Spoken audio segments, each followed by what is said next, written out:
Hello प्यारे विद्यार्थियों।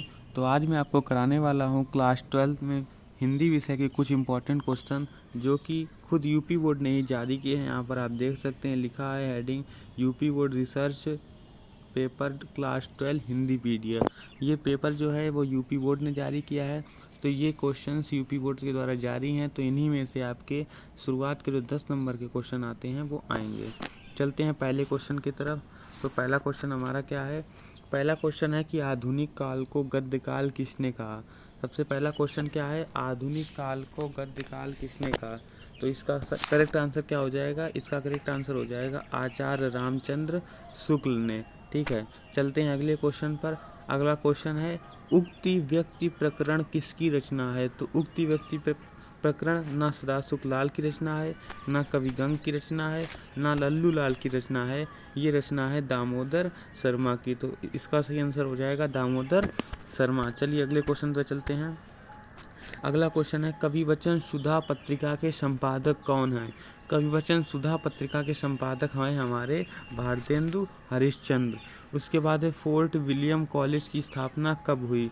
तो फोर्ट विलियम कॉलेज की स्थापना जो हुई थी वो सन 1800 में हुई थी। और ये कहाँ हुई थी? ये हुई थी कलकत्ता में। ठीक है, अगर ये प्रश्न आता है फोर्ट विलियम कॉलेज की स्थापना कहाँ हुई थी, तो आप इसका जवाब देंगे कलकत्ता।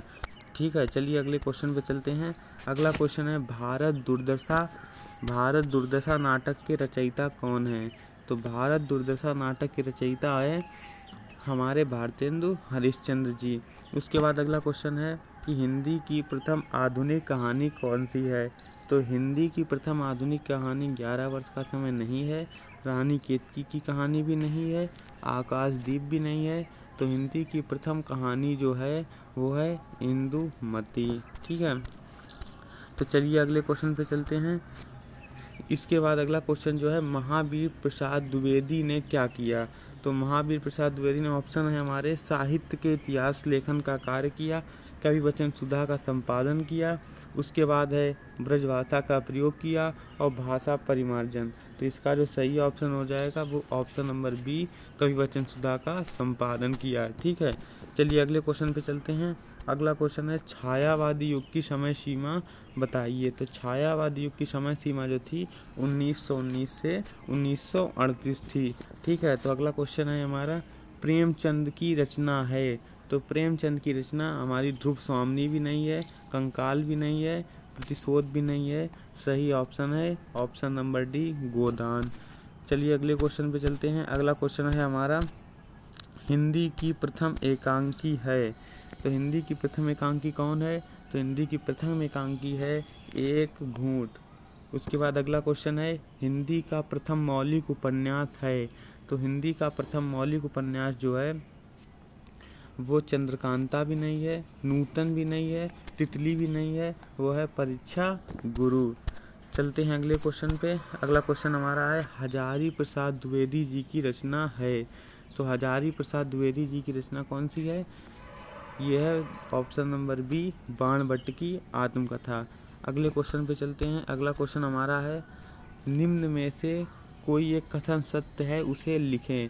कामायनी जयशंकर प्रसाद की रचना है, गोदान प्रताप नारायण मिश्र की रचना है, हंस पत्रिका के संपादक जयशंकर प्रसाद हैं और रंगभूमि उपन्यास जयनंद प्रसाद का है। तो इसमें जो सही ऑप्शन हो जाएगा वो होगा option number A, Kamayani Jaishankar Prasad की रचना है।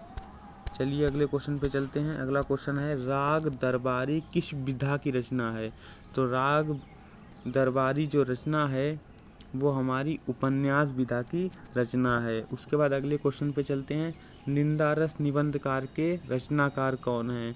तो निंदारस के रचनाकार हमारे रामचंद्र शुक्ल भी नहीं है, जयंत कुमार भी नहीं है, ना आचार्य महावीर प्रसाद द्विवेदी हैं। तो सही ऑप्शन है हरिशंकर परसाई जी।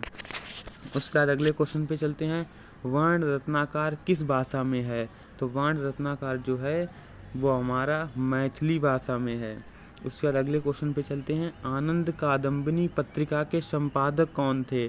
तो आनंद कादम्बिनी पत्रिका के संपादक भारतेंदु हरिश्चंद्र नहीं थे, श्याम सुंदर दास भी नहीं थे, बाल कृष्ण भट्ट भी नहीं थे। तो सही ऑप्शन हो जाएगा बद्री नारायण चौधरी प्रेमघन।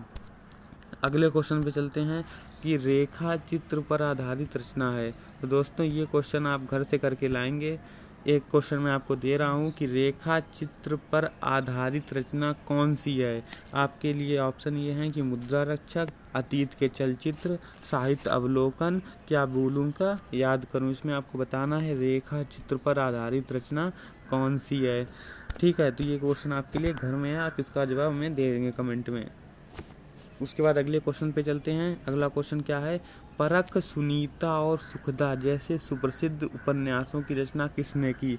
तो परख, सुनीता और सुखदा के जो रचनाकार हैं वो हमारे जैनेंद्र कुमार जी हैं। अगले क्वेश्चन पे चलते हैं। अगला क्वेश्चन है, क्षण बोले कण मुस्काए निबंध के रचयिता कौन है। तो आपके लिए ऑप्शन है कन्हैयालाल मिश्र प्रभाकर, आचार्य हजारी प्रसाद द्विवेदी, विद्यानिवास मिश्र, रामचंद्र शुक्ल।